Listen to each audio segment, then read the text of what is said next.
السلام علیکم dear reader and listeners, earth novels library میں آپ کا ڈھیر سارا ویلکم۔ میں ہوں ہدا۔ شطرنج بائے محمد وسیم موسم علی اعظم کی ایپیسوڈ نمبر 3 ہے۔ یہ باب سوم ہے، ٹوٹل ڈفرنٹ سٹوری ہے۔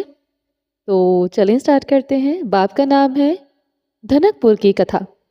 تو ابھی تک آپ نے اگر میری چینل کو سبسکرائب نہیں کیا تو جلدی سے بھی سبسکرائب کر دیں، لائک اینڈ شیئر کریں اور اپنی رائے کامنٹ باکس میں لازمی دیں، اور آپ کو بتائیں کہ آپ لوگوں کو یہ جو ناول ہے وہ کس طرح کا لگ رہا ہے۔ مینس کہ ٹوٹلی ڈفرینٹ ہے، ہر باب میں نیو سٹوری ہے۔ تو آپ لوگوں کا ایکسپیرینس کیسا جا رہا ہے؟ تو چلیں سٹارٹ کرتے ہیں۔ باب سوم، دھنک پور کی کتھا۔ سپہر کا وقت تھا۔ سورج اپنی تماست کے ساتھ دیہات کی کچی پگ ڈنڈیوں پر سنہری روشنی بکھیر رہا تھا۔ ہلکی سی شفاف فضا کھیتوں میں لہراتی فصلوں کو جھنجھوڑتی ہوئی گزری تھی۔ گاؤں کے کچے راستے پر سفید نسلی گھوڑے کی ٹاپوں کی آواز گونج رہی تھی۔ اس پر سوار نوجوان شکاری کمر پر بندوق لٹکائے کسی پرندے کی تلاش میں نظریں آسمان پر دوڑاتا ہوا جنگل کی سمت بڑھ رہا تھا۔ اس کے چہرے پر سنجیدگی کی ایک لہر تھی اور نظروں کا زاویہ آسمان اور درختوں کے جھنڈ کی طرف جمع ہوا تھا۔ وہ شکار کے خیال میں گم تھا کہ اچانک گھوڑے کی رفتار سست ہونے لگی۔ قریب ہی کنویں کے پاس سے ہنسی کی مدھم سی آواز آئی۔ وہ آواز اتنی شفاف اور کھنکدار تھی کہ نوجوان کا دھیان اپنی راہ سے ہٹ گیا۔ اس نے گردن موڑی تو آنکھوں کے سامنے ایک ایسا منظر ابھرا جس نے اس کے دل کی دھڑکن تیز کر دی۔ کنویں کے گرد چند لڑکیاں اکٹھی تھیں۔ سب نے رنگ برنگے دوپٹے اوڑھ رکھے تھے۔ ان کے ہاتھوں میں مٹی اور پیتل کے مٹکے تھے۔ وہ آپس میں ہنسی مذاق کرتے ہوئے کنویں سے پانی بھر رہی تھی۔ کسی کے دوپٹے کا پلو ہوا میں اڑ رہا تھا تو کسی کی چوڑیوں کی چھنکار فضا میں رس کھول رہی تھی۔ ان سب کے بیچ ایک لڑکی جو باقیوں سے مختلف نظر آ رہی تھی۔ وہ ذرا خاموش تھی مگر اس کی خاموشی میں بھی ایک عجیب کشش تھی۔ گوری چمڑی دھوپ کی تبش سے ہلکی سنہری لگ رہی تھی۔ ہنس جیسی سفید ریشم کی قمیض، شلوار اور ٹخنے پر چاندی کی پازیب چمک رہی تھی۔ بڑی بڑی آنکھوں میں سادگی اور معصومیت کی جھلک تھی۔ جب وہ مٹکا بھر کر جھک کر اسے سیدھا کرتی تو اس کے کانوں میں لٹکتی جھمکیاں ہلکی سی جھولتی تھیں، جن کے سہارے اس کے بھورے بل کھاتے بالوں میں پھنسے ہوئے تھے۔ نوجوان نے بے اختیار گھوڑا روک لیا۔ اس کی نظریں اس ایک لڑکی پر ٹک گئیں۔ اس لمحے نہ اسے شکار یاد رہا نہ بندوق۔ اسے لگا جیسے وقت تھم گیا ہو، فضا کی آواز دب گئی ہو اور بس اس لڑکی کی موجودگی باقی رہ گئی ہو۔ لڑکی نے مٹکا سر پر رکھا مگر وہ ایک پل کو ڈگمگا گئی۔ وہ لمحہ عجیب سا تھا، جیسے فطرت نے خود اسے نوجوان کی طرف متوجہ کرنا چاہا ہو۔ اس کی سہیلیاں ہنس پڑی اور وہ شرم سے سر جھکا کر مسکرا دی۔ اسی جھکے ہوئے سر کے ساتھ اچانک سے بھوری آنکھیں نوجوان کے چہرے کی طرف اٹھیں۔ نگاہوں کا یہ اٹھنا محض ایک لمحے کے لیے تھا، مگر نوجوان کو لگا جیسے یہ لمحہ ہمیشہ کے لیے اس کے دل پر نقش ہو گیا ہو۔ دل کی دھڑکنیں بے قابو ہونے لگی اور سانسوں کی رفتار قدرے بڑھ گئی۔ وہ خود سے پوچھنے لگا، یہ کون ہے؟ لڑکیاں کہکوں اور باتوں میں مگن چلتی گئیں۔ وہ لڑکی بھی ان کے ساتھ ہی کچی پگڈنڈیوں پر بڑھ رہی تھی۔ نوجوان کی آنکھیں دیر تک اسے سمت جمی رہیں۔ گھوڑا چلنے کے لیے بےتاب تھا مگر سواری کی توجہ کہیں اور تھی۔ شکار کا خیال، بندوق کا وزن اور جنگل کا راستہ سب بے معنی لگنے لگا۔ اس کے دل میں ایک ہی تمنا جنم لے رہی تھی، اس کنویں والی لڑکی کو پھر سے دیکھنے کی۔ گھوڑا دھول اڑاتا ہوا حویلی کے بڑے دروازے پر رکا تھا۔ اس شاندار حویلی کے بڑے بڑے لکڑی کے دروازے کھلے تھے۔ دونوں طرف پہرا دینے والے ملازم فوراً سیدھے کھڑے ہو گئے۔ ایک ملازم نے آگے بڑھ کر گھوڑے کی لگام تھامی۔ چھوٹے سائیں، شکار کیسا رہا؟ اس نے ہلکی سی مسکراہٹ کے ساتھ پوچھا تھا۔ نوجوان نے بے دلی سے جواب دیا، شکار بھاگ گیا۔ ملازم نے ناسمجھی سے سر جھکا دیا اور پیچھے ہٹ گیا۔ حویلی کے صحن میں نوکر چاکر قطار بنا کر کھڑے تھے۔ سنگ مرمر سے ستون دیواروں پر پرانی بندوقیں اور شیر کی کھالیں لٹکی ہوئی تھیں۔ اندر داخل ہوتے ہی فضا کا رخ بدل گیا۔ جہاں باہر کھیتوں کی خوشبو اور گاؤں کی زندگی تھی، یہاں طاقت اور رعب کا بوجھ محسوس ہوتا تھا۔ صحن کے عین وسط میں بڑے سائے بیٹھے تھے جنہیں سب حویلی کا ستون سمجھتے تھے۔ اونچی کرسی پر تکیہ لگائے، سفید شلوار قمیض، کالی واسکٹ اور ہاتھ میں چھوٹی سی تصویر، لیکن باز جیسی آنکھوں میں وہ سختی جمی تھی جسے دیکھ کر بڑے بڑے نواب جھک جاتے تھے۔ انہوں نے بیٹے کو آتا دیکھا تو لمحہ بھر کو تسبیح کرتے ہوئے ہاتھ تھمے۔ شکار کیسا رہا چھوٹے سائیں؟ آواز بھاری مگر گونجدار تھی۔ بیٹے نے نظریں جھکائی، شکار ہاتھ سے نکل گیا۔ بڑے سائیں کے ماتھے پر شکنیں گہری ہو گئی تھی، انہوں نے تسبیح کو زور سے مٹھی میں دبایا۔ ہم جاگیردار لوگ شکار کو نظر انداز نظروں سے اوجھل نہیں ہونے دیتے۔ ہتھیلی پر جان رکھنا سیکھو ورنہ لوگ انگلیاں اٹھائیں گے۔ یہ جملہ ساکت ہوا میں چیخ کی طرح گونجا تھا۔ صحن میں ایک لمحہ کا سناٹا چھا گیا تھا، اتنے میں اندر سے نرم قدموں کی چاپ سنائی دی۔ پردہ ہٹا، وہ نگہت بیگم آہستگی سے قدم رکھتی ہوئی آگے بڑھی۔ سفید دوپٹے کا پلو سر پر ڈھلکا ہوا، آنکھوں میں ممتا کی روشنی مگر چہرے پر فکر کی لکیریں پھیلی ہوئی تھی۔ بس بھی کرے سائیں، ان کی آواز نرم مگر باروب تھی کہ لمحہ بھر کو بڑے سائیں بھی خاموش ہو گئے۔ وہ بیٹے کے قریب آئیں اور اس کے شانے پر ہاتھ رکھا۔ یہ بھی بچہ ہے، تھک کر آیا ہے، آرام کرنے دیں۔ آپ ہر بات میں اس کا موازنہ اپنے جوان دنوں سے کیوں کرتے ہیں؟ ہر نسل کا وقت اور دور مختلف ہوتا ہے۔ بڑے سائیں نے تلخی سے جواب دیا، وقت الگ ہو یا نہ ہو، خون تو میرا ہے اور میرا بیٹا کمزور نہیں ہو سکتا۔ نگہت بیگم نے نرمی سے پلٹ کر جواب دیا، حویلی کو سختی سے نہیں انصاف سے سنبھالا جاتا ہے۔ وقت آنے دیں، یہ خود ثابت کرے گا کہ کس مٹی سے بنا ہے۔ صحن میں ہوا رک سی گئی تھی، ملازموں نے نظریں جھکا لی، نوجوان نے آہستہ قدم پیچھے ہٹائے۔ بیگت نے اس کا ہاتھ تھام کر تسلی دی اور بڑے سائیں خاموشی میں ڈوب گئے۔ 2-4 دن گزر گئے مگر گاؤں کی کچی پگڈنڈیوں پر اس نوجوان کے گھوڑے کی ٹاپیں سنائی نہ دی۔ کنویں کے پاس پانی بھرنے والی لڑکیوں نے بھی محسوس کیا کہ جیسے کوئی مانوس نظر اب ادھر سے نہیں گزرتی۔ کھیتوں میں ہل چلانے والے کسان سرگوشیاں کرتے مگر کسی کو بھی خبر نہیں تھی کہ وہ کہاں گیا۔ حویلی کے صحن میں بھی ابھی اس کی کمی نمایاں تھی۔ گاؤں کے بزرگ چائے کے دوران کہتے تھے کہ کچھ دنوں سے چھوٹے سائیں دکھائی نہیں دیے، گویا وہ ہوا میں تحلیل ہو گیا تھا، جیسے زمین نے اپنے اندر نگل لیا ہو۔ چند دن کی پراسرار غیر موجودگی کے بعد چھوٹے سائیں دوبارہ گاؤں میں لوٹے تھے۔ لوگ حیران تھے کہ وہ کہاں گئے تھے مگر کسی کو بھی اصل وجہ معلوم نہ تھی۔ انہی دنوں گاؤں میں ایک سالانہ میلہ آن پہنچا تھا۔ دھنک پور کی فضاؤں میں آج الگ سی چہک پہل تھی۔ صدیوں پرانی روایات کے مطابق گاؤں کے ہر کونے سے لوگ جوگ دروگ آ رہے تھے۔ کہیں سے ڈھول کی تھاپ گونجتی تو کہیں سے بانسری کی مدھر دھن سنائی دیتی۔ ہر طرف رنگین جھنڈے لٹک رہے تھے، دیسی جھولے چرچرا رہے تھے اور بچوں کے کہکے ہوا میں گھل رہے تھے۔ مٹی کی خوشبو میں مٹھائی کی چاشنی اور گڑ کی مہک شامل ہو کر پورے میلے کو مزید دلکش بنا رہی تھی۔ اسی ہجوم میں اچانک چھوٹے سائیں بھی دکھائی دیے، مگر آج وہ گھوڑے پر نہ تھے بلکہ سینہ تان کر ہجوم میں قدم بڑھا کر سادہ سا کرتا، بھوری شال اور چہرے پر وہی سنجیدگی آیا تھی۔ اس کے اندر دور کہیں ایک عجیب سی کیفیت تھی، جیسے یہ ہجوم، یہ روشنی اور یہ شور سب محض ایک پردہ ہو اور پردے کے نیچے پیچھے نظر ایک چہرے کی تلاش میں بھٹک رہی ہو۔ وہ نوجوان میلے کی گہما گہمی دیکھتا ہوا آہستہ آہستہ آگے بڑھا، مگر جیسے ہی جھولوں کے قریب پہنچا اچانک اس کے قدم رک گئے۔ ہجوم کے بیچ ایک چہرہ نمودار ہوا، وہی مانوس سراپا، وہی کنویں والی لڑکی۔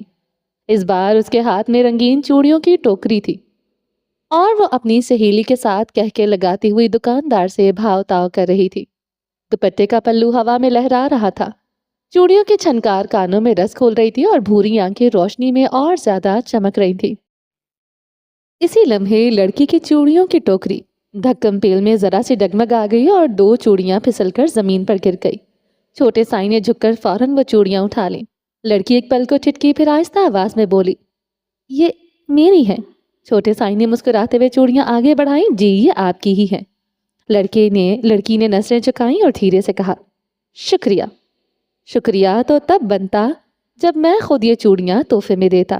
چھوٹے سائیں نے ہلکی سی شوخی سے کہا، میلے میں ہر کوئی خریدتا ہے، تحفے دینے والے کم ہوتے ہیں۔ لڑکی کی آنکھوں میں ہلکی سی شرارت کی چھلک تھی، شاید اس لیے کہ کچھ تحفے خریدے نہیں جاتے، بس قسمت میں لکھے ہوتے ہیں۔ لڑکی کے گالوں پر لالی دوڑ گئی، اس نے نظریں جھکائیں اور چوڑیوں کو ٹوکری میں ترتیب دینے لگی۔ اتنے میں اس کی سہیلی نے دور سے آواز لگائی، غزل، جلدی آ ورنہ جھولا چھوٹ جائے گا۔ غزل گھبرا کر پلٹی اور جاتے جاتے ایک پل کے لیے چھوٹے سائیں کی طرف دیکھا۔ میں چلتی ہوں، یہ کہتے ہوئے وہ بھیڑ میں گم سی ہو گئی، مگر اس کا نام غزل چھوٹے سائیں کے دل میں بجنے لگا جیسے کوئی دل فریب سی تان ہو۔ میلے کی بھیڑ میں چند بزرگ اور گاؤں کے اوباش نوجوان بھی کھڑے تھے جو حویلی کے وارث پر نظر رکھے ہوئے تھے۔ چوڑیوں کا وہ لمحہ، غزل کے لبوں سے ادا ہوا شکریہ اور چھوٹے سائیں کا جواب، یہ سب ایک دو جوڑی آنکھوں نے صاف دیکھ لیا تھا۔ چھوٹے سائیں گاؤں کی لڑکی کے ساتھ سرگوشیاں چلی، آنکھوں میں چمک ابھری اور چالاک دماغوں نے سوچ لیا کہ یہ خبریں سائیں کے کانوں تک پہنچی تو وہ بہت بڑی کنجی ثابت ہوگی۔ رات کا وقت تھا۔ حویلی کے بڑے دروازے پر جب چھوٹے سائیں کا سفید گھوڑا رکا تو فضا میں غیر معمولی سا بوجھ محسوس ہوا۔ آسمان پر بادلوں نے چاند کی روشنی چھپا دی اور صحن میں لگی لال ٹینوں کی مدھم روشنی پتھریلے فرش پر لمبے عکس ڈال رہی تھی۔ چھوٹے سائیں آہستہ آہستہ اندر داخل ہوئے، مگر آج نوکر چاکر حسب معمول مسکرا کر استقبال کرنے کے بجائے سر جھکائے خاموش کھڑے تھے۔ ابھی وہ نوجوان دروازے کی دہلیز پار ہی کر رہا تھا کہ اندر سے بھاری قدموں کی چاپ سنائی دی۔ پردہ زور سے ہٹا اور بڑے سائیں نمودار ہوئے۔ ان کے چہرے پر غصے کی لالی، آنکھوں میں بجلیاں اور مٹھی سختی سے بھینچی ہوئی تھی۔ کہاں تھے تم؟ ان کی آواز صحن میں گونجی۔ چھوٹے سائیں نے نظریں نیچے کر کے کہا، میلے میں۔ بڑے سائیں کا لہجہ اور سخت ہو گیا۔ میلے میں یا اس لڑکی کے ساتھ؟ لوگوں نے اپنی آنکھوں سے دیکھا ہے تمہیں اس سے بات کرتے، شرم نہیں آتی؟ جاگیردار کا بیٹا اور گاؤں کی معمولی سی لڑکی، ہم زمینوں کے وارث ہیں اور تم پگڈنڈیوں کے خواب دیکھ رہے ہو؟ صحن میں لمحے بھر کو سب کچھ ساکت ہو گیا۔ نگہت بیگم پردہ ہٹا کر باہر آئی، ان کے چہرے پر گھبراہٹ تھی۔ سائیں، بچے سے اس طرح مت پوچھیں، یہ تھکا آ رہا ہے۔ مگر بڑے سائیں نے انہیں ہاتھ اٹھا کر چپ کروا دیا۔ ان کی نگاہیں سیدھی بیٹے پر جمی تھی۔ یاد رکھو چھوٹے سائیں، اگر دوبارہ اس لڑکی کی طرف دیکھا بھی نہ تو تمہارا گھوڑا بچے گا اور نہ ہی وہ لڑکی۔ جاگیردار کے بیٹے کے خواب پگڈنڈیوں پر نہیں بننے جاتے۔ یہ کہتے ہوئے وہ تیز قدموں سے ہجرے کی طرف چلے۔ صحن میں گہرا سناٹا چھا گیا، صرف لالٹین کی زرد روشنی ہلکی سی لرزی تھی۔ چھوٹے سائیں وہیں کھڑے تھے، آنکھوں میں خوف کی کوئی رمق نہیں تھی، البتہ زرد کی ایک چمک تھی۔ دل کے کسی کونے میں ایک نام گونج رہا تھا، غزل۔ نگہت بیگم آہستہ سے بیٹے کے قریب آئیں، انہوں نے چھوٹے سائیں کا شانہ تھاما اور مدھم آواز میں کہا، بیٹا، اس بات کا ذکر بھی اپنی زبان پر مت لانا، یہ حویلی ظالم ہے، مگر وقت کے ساتھ شاید اس کی آب و ہوا میں کچھ نرمی پیدا ہو جائے۔ چھوٹے سائیں نے ماں کی بات سنی مگر کوئی رد عمل نہ پیش کیا۔ اچانک گھوڑے کی ہنہناہٹ صحن میں گونجی۔ وہ نوجوان کچھ لمحوں کے لیے صحن میں کھڑا رہا، پھر دھیرے دھیرے اپنے کمرے کی جانب بڑھ گیا۔ ہر قدم کے ساتھ اس کے دل میں فیصلہ اور گہرا ہوتا چلا رہا تھا۔ دروازے کے قریب پہنچ کر وہ لمحہ بھر کو رکا، پھر آہستہ سے بڑبڑایا، پگڈنڈیوں پر خواب ہی تو بنتے ہیں اور وہی خواب حقیقت کو جنم دیتے ہیں۔ سورج ڈھلنے کے قریب تھا۔ شام کی سنہری روشنی کپاس کے کھیتوں پر بکھری ہوئی تھی۔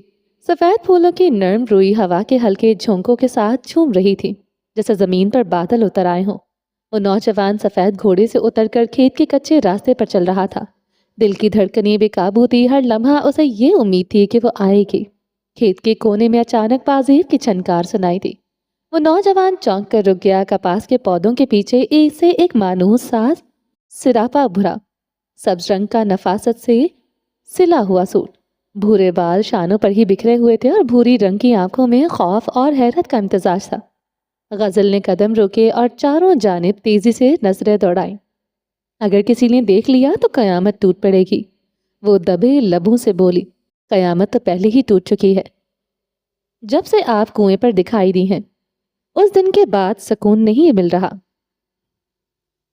غزل کے لبوں پر ہلکی سی مسکراہٹ ابھری، مگر فوراً بجھ گئی۔ اس نے نظریں جھکائیں اور دوپٹے کا پلو انگلیوں میں مروڑتے ہوئے آہستہ سے کہا، چھوٹے سائیں، یہ کھیل نہیں ہے۔ آپ جاگیردار کے بیٹے ہیں اور میں صرف ایک گاؤں کی عام سی لڑکی۔ چھوٹے سائیں کی آنکھوں میں چمک اتری، آپ میرے لیے عام نہیں ہیں، آپ غزل ہیں۔ باقی سب جاگیردار، زمین اور دنیا کے قاعدے میرے دل کے آگے بے معنی ہیں۔ فضا میں کپاس کے پھولوں کی سرسراہٹ کھل رہی تھی۔ غزل کا دل زور سے دھڑکا. پھر غزل نے اچانک آنکھ اٹھا کر سوال کیا. اس کے لہجے میں ہلکی سی جھجک اور الجھن شامل تھی.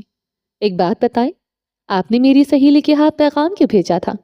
وہ نوجوان ہلکا سا چونکا پھر نرم سی مسکراہٹ کے ساتھ بولا. اگر میں سیدھا آپ سے کہتا تو شاید آپ ناراض ہو جاتی یا ڈر جاتی، اس لیے سوچا سب سے محفوظ راستہ یہی ہے. غزل کے ہونٹوں پر ہلکی سی مسکراہٹ ابھری، مگر فوراً اس نے نظریں جھکا لی. تو مطلب آپ کو پہلے سے یقین تھا کہ میں آؤں گی؟ چھوٹے سائیں نے گہری سانس لی. نگاہیں اس لڑکی پر جماتے ہوئے بولے. یقین نہیں تھا مگر امید تھی، اور بعض اوقات امید ہی سب سے بڑی حقیقت ہوتی ہے. خاموشی کے چند لمحے گزر گئے. صرف ہوا اور کپاس کے پھولوں کی ہلکی کھڑکھڑاہٹ باقی تھی. پھر غزل نے دھیرے سے کہا، آپ کو یہ سب باتیں کہنے میں آسان لگتی ہیں، مگر مجھے میری ماں کا ڈرا ہوا چہرہ یاد آتا ہے، میرے بھائی کی آنکھوں کا خوف. اگر کسی کو معلوم ہو گیا کہ میں چھوٹے سائیں سے ملی ہوں تو میرا گھر برباد ہو جائے گا. چھوٹے سائیں نے گہرا سانس لیا. ان کی آواز میں اب نرمی اور احترام تھا. میں آپ کے گھر کی عزت کا سب سے پہلے رکھوالا ہوں، مگر دل کی بات دبائے بھی نہیں دبتی. غزل، میں نے آپ کو پہلی بار کنویں کے پاس دیکھا اور میں جان گیا کہ میرا سفر یہیں سے شروع ہوتا ہے. غزل کے گالوں پر ہلکی سی لالی دوڑ گئی. اس نے نظریں اٹھائی اور مدھم آواز میں کہا، اگر واقعی ایسا ہے تو میرا نام پھر کبھی یوں بلند آواز میں مت لیجیے گا. ہوا بھی سن لے تو راز کھل سکتا ہے. غزل نے پلکیں چپکا کر کپاس کے ایک پھول کو چھوا. پھر اچانک دور سے کسانوں کے قدموں کی چاپ سنائی تھی. وہ دونوں چونک گئے. آپ ابھی جائیں، کوئی دیکھ لے گا. غزل گھبرا کر بولی. چھوٹے سائیں رکتے رکتے دھیرے سے پوچھا، کیا میں پوچھ سکتا ہوں کہ آپ کا دیدار دوبارہ کب ہوگا؟ دیدار قسمت کے لکھے میں ہوتا ہے سائیں. اگر نصیب میں ہوا تو ہم خود ہی آمنے سامنے آ جائیں گے. یہ کہہ کر وہ رکی نہیں بلکہ لمبے لمبے ڈاک بھرتی کھیتوں میں سے نکل کر نظروں سے اوجھل ہو گئی. وہ نوجوان سفید گھوڑے کی طرف بڑھا مگر اس کا دل وہیں کہیں پیچھے رہ گیا تھا. شام کی سنہری روشنی آہستہ آہستہ بجھ رہی تھی اور اس کے دل میں ایک سوال چلتا رہا. کیا قسمت واقعی ہمیں دوبارہ آمنے سامنے لائے گی، یا یہ لمحہ ہی میرا نصیب تھا؟ کچے آنگن میں نیم کے درخت کا سایہ پھیلا ہوا تھا. مٹی کی دیواریں اگرچہ پکی اینٹوں جتنی مضبوط نہ تھی مگر صاف ستھری ان پر سفیدی پھری ہوئی تھی. آنگن کے کونے میں گائے اور بکریاں بندھی تھی اور دوسرے کونے میں لکڑی کے چولہے پر ہانڈی میں دال پک رہی تھی جس کی خوشبو پورے گھر میں پھیل رہی تھی. دروازے پر بنے ہوئے بانس کا پردہ لٹک رہا تھا اور اندر مٹی کا فرش پانی سے تر کر کے ٹھنڈا کیا گیا تھا. غزل پیتل کا مٹکا تھامے بیٹھی تھی. اس کے ہاتھوں میں کھیتوں کی مٹی کی مہک رچی ہوئی تھی اور رنگ برنگی چوڑیوں کی ہلکی سی کھن کھن اس کی خاموشی میں رس کھول رہی تھی. وہ سوچوں میں گم تھی کہ دروازے سے اس کے ابا داخل ہوئے. کندھے پر ہل، ہاتھ میں تازہ سبزی کی گٹھڑی اور کپڑوں پر پسینے کے داغ آیا تھے. غزل بیٹی، گائے کو پانی پلایا ہے نا؟ وہ تھکے ہوئے انداز میں اس سے مخاطب ہوئے. جی ابا، ابھی پلایا ہے. یہ دیکھیں، آپ کے لیے بھی گھڑا بھر کر رکھا ہے. وہ مسکراتے ہوئے بولی اور آگے بڑھ کر ابا کے ہاتھ سے گٹھڑی پکڑ لی. ابا نے پانی کا کٹورا تھاما اور گھونٹ گھونٹ بھرتے ہوئے ختم کیا. ان کے چہرے پر تھکن ضرور تھی مگر بیٹی کی بات سن کر آنکھوں میں نرمی آ گئی. اسی وقت فریاد پردہ ہٹا کر اندر داخل ہوا. کندھے پر کلہاڑی رکھی تھی اور پسینے کی شرٹ گیلی تھی. وہ زمین پر کلہاڑی رکھتے ہوئے بولا، ابا، کل ہل چلانے کا دن ہے. کھیت کی مٹی کو پانی بھی دینا ہے. صبح سورج نکلنے سے پہلے جانا ہوگا. ہاں بیٹا، زمین کو محنت چاہیے. ہم کسان ہیں، ہمارے ہاتھوں کا پسینہ ہی ہماری عزت اور روزی ہے. غزل دونوں کو دیکھ رہی تھی. اس کی آنکھوں میں ہلکی سی نمی واضح ہوئی. وہ دھیرے سے بولی، ابا، آپ دونوں اتنی محنت کرتے ہیں، کبھی تو دل چاہتا ہوگا کہ 2 گھڑی آرام کر لیں. ابا نے اس کی طرف دیکھا اور ہلکی سے مسکراہٹ کے ساتھ کہا، بیٹی، کسان کی قسمت زمین کے ساتھ جڑی ہوتی ہے. یہ زمین ہمیں تکاتی ضرور ہے مگر ہمیں رزق بھی اسی سے ملتا ہے. بس دعا کرو کہ اس بار فصل اچھی ہو جائے. ایک کسان کے لیے سے زیادہ راحت کی کوئی بات نہیں ہوتی. فریاد نے آگے بڑھ کر غزل کے سر پر ہاتھ رکھا. تم فکر نہ کرو غزل، ہم محنت کریں گے تو کل کو تمہارے لیے اچھا نصیب بھی آئے گا. غزل نے نظریں جھکا لی. دل میں جانے کون سے خواب مچلنے لگے تھے مگر ہونٹوں پر خاموشی ہی سجی رہی. صحن میں جلتی لکڑیوں کی خوشبو اور دال کی مہک اس خاموشی کو اور بھی گہرا کر رہی تھی۔ دوپہر کا وقت تھا، دھوپ صحن میں برس رہی تھی مگر نیم کے درخت کے نیچے ٹھنڈک کا سایہ پھیلا ہوا تھا۔ غزل ہاتھوں میں ساگ کے پتے چن رہی تھی کہ اتنے میں دروازے پر کھانسنے کی آواز آئی۔ او غزل بیٹی، دروازہ کھول، مر گئی ہو دھوپ میں۔ یہ آواز دھنک پور کی مشہور پہلوانی بی کی تھی، وہ عورت جس کے پاس ہر بیماری، ہر دکھ اور ہر پریشانی کا ٹوٹکا تیار رہتا تھا۔ غزل بھاگ کر دروازے پر پہنچی تو سامنے کھڑی پہلوانی بی کو دیکھ کر ہنسی ضبط نہ کر سکی۔ سر پر میلی چادر کا پلو، ہاتھ میں ایک پرانی لکڑی کی لاٹھی اور کاندھے پر چھوٹی سی پوٹلی لٹکی ہوئی تھی۔ منہ میں پان ٹھونسا ہوا تھا اور ہونٹوں کے کونے سے لال رس بہہ رہا تھا۔ اے بیٹی، ذرا پانی پلا دے، دو گھروں سے پیدل چل کر آ رہی ہوں۔ اگر کسی نے میری قدر نہ کی تو قسم سے یہ گاؤں دیکھے گا میں اپنی دوائیاں لے کر شہر چلی جاؤں گی، پھر کھانسی، بخار اور پیٹ درد میں سب چیختے پھریں گے، قسم ہے میری پہلوانی کی۔ غزل ہنستے ہوئے مٹکے تک آئی اور پانی کا کٹورا بھر کر پہلوانی بی کو دیا۔ پہلوانی بی نے ایک ہی سانس میں کٹورا خالی کیا اور ڈکار لے کر چارپائی پر دھڑام سے بیٹھ گئی۔ ہائے اللہ، بس یہ ٹانگیں ہی رہ گئی ہیں، ورنہ جوانی میں تو میں نے پتہ نہیں کتنے دیسی دنگل جیتے تھے، اس لیے تو لوگ مجھے پہلوانی بھی کہتے ہیں۔ پہلوانی بی نے پوٹلی سے چھوٹا سا پاندان نکالا، ایسے جیسے بادشاہ اپنے خزانے کی چابی نکالتے ہیں۔ ڈھکن کھولا تو خوشبو پورے آنگن میں پھیل گئی۔ او غزل بیٹی، پان ایسا ہونا چاہیے کہ کھاتے ہی بندہ اپنی ساس کو بھی بھول جائے۔ یہ دیکھ، یہ ہے میرا خاص نسخہ، اس میں کتھا ذرا تیز اور چونا بس انگلی کے ناخن جتنا اور چھالیا کے 2 عدد دانے، بس پھر مزہ ہی مزہ۔ خالہ آپ بھی نہ، غزل ہنستے ہنستے دوہری ہو گئی۔ خالہ، آپ کے ٹوٹکوں کا چرچا تو پورے دھنک پور میں ہے، مگر کبھی بتائیں تو یہ سب آپ کو یاد کیسے رہتے ہیں؟ ارے بیٹی، یہ سب تو تجربہ ہے۔ دیکھ، اگر رات کو نیند نہ آئے تو تکیے کے نیچے تلسی کے پتے رکھ دو، اگر سر میں درد ہو تو نیم کے درخت کے 3 پتے پانی سے ساتھ نگل لو، اور اگر دل بے چین ہو تو… وہ رکے، پان کی پچکاری ایک کونے میں پھینکی اور غزل کی طرف معنی خیز نظروں سے دیکھا۔ تو محبوب کے نام کا وظیفہ پڑھ لیا کرو، دل بھی ہلکا ہو جائے گا اور قسمت بھی کھل جائے گی۔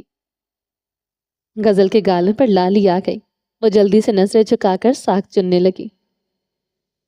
خالہ آپ بھی نہ، کیسی باتیں کرتی ہے بیٹی، میں نے عمر گزاری ہے، آنکھوں کی چمک اور باتوں کے رنگ بخوبی پہچانتی ہوں۔ غزل چونک گئی، اس کا دل زور سے دھڑکا۔ اس نے خالہ کی طرف دیکھا جو مزے سے پان چبا رہی تھی، جیسے یہ بات یوں ہی کرتی ہو۔ غزل چند لمحے انہیں دیکھتی رہی اور پھر زور سے ہنسی، جیسے چور اپنی چوری پر پردہ ڈال رہا ہو۔ ہنس مت بیٹی، ہنس مت، اگر زیادہ ہنسی آئے تو رات کو نیم گرم دودھ میں ہلدی ڈال کر پینا، ورنہ گلا بیٹھ جائے گا۔ خالہ، یہ بھی کوئی ٹوٹکا ہے؟ اس نے کوفت سے پوچھا۔ ہاں کیوں نہیں، میری نند ایک دفعہ پورا دن ہنستی رہی تھی، رات کو اس کی بولتی بند ہو گئی، میں نے یہی ٹوٹکا آزمایا، پھر صبح اس نے ایسا کہکا لگایا کہ محلے کی ایک دیوار گر گئی۔ قسم ہے میری پہلوانی کی۔ غزل کا زوردار کہکا فضا میں بلند ہوا، اسی دوران پہلوانی بی کی نظر صحن میں بندھی بکریوں پر پڑی۔ اوے غزل، یہ بکری کا دودھ پیتی ہو؟ جی خالہ اماں کہتی ہیں کہ صحت کے لیے اچھا ہے۔ پہلوانی بی نے فوراً ہاتھ کے اشارے سے روکا۔ ہائے اللہ، یہ تو بڑی بھول کی بات ہے۔ دیکھ، اگر بکری کا دودھ پیے گی تو بچے شرارتی پیدا ہوں گے۔ دودھ ہمیشہ گائے کا پینا چاہیے، گائے کی طبیعت دھیرج والی ہوتی ہے، اسی لیے گائے کا دودھ پینے والے بچے فرمانبردار نکلتے ہیں۔ یہ سنتے ہی غزل کا ہنس ہنس کر برا حال ہو گیا اور ساگ کے پتے اس کے ہاتھ سے چھوٹ کر زمین پر جا گرے۔ اسی لمحے صحن میں غزل کی اماں آئی۔ ارے بی، پھر کسی کو تعویذ ٹوٹکا دینے آ گئی ہو کیا؟ پہلوانی بی نے ہنس کر جواب دیا۔ ہاں ہاں، تمہاری غزل کو دعا دے رہی تھی، یہ لڑکی کسی دن تمہارا نام روشن کرے گی، قسم ہے میری پہلوانی کی۔ غزل نے گھبرا کر نظریں چکائیں، ماں ہنسی اور بات بدل گئی، مگر اس کے دل میں خالہ کی بات کسی چھپی چنگاری کی طرح دہک رہی تھی۔ جرگہ ختم ہو چکا تھا۔ حویلی کے وسیع صحن میں بکھری دریوں پر بیٹھے گاؤں کے معزز سردار اور کسان آہستہ آہستہ رخصت ہو رہے تھے۔ کسی کے ہاتھ میں حقہ تھا تو کوئی اپنی لکڑی کی لاٹھی کو سہارا بنائے لڑکھڑاتے قدموں سے باہر جا رہا تھا۔ ملازمین خالے پیالے اور لسی کے مٹکے اندر لے جا رہے تھے۔ بڑے سائیں اپنی اونچی مسن پر اب بھی بیٹھے تھے، آنکھوں میں وہی روب مگر پیشانی پر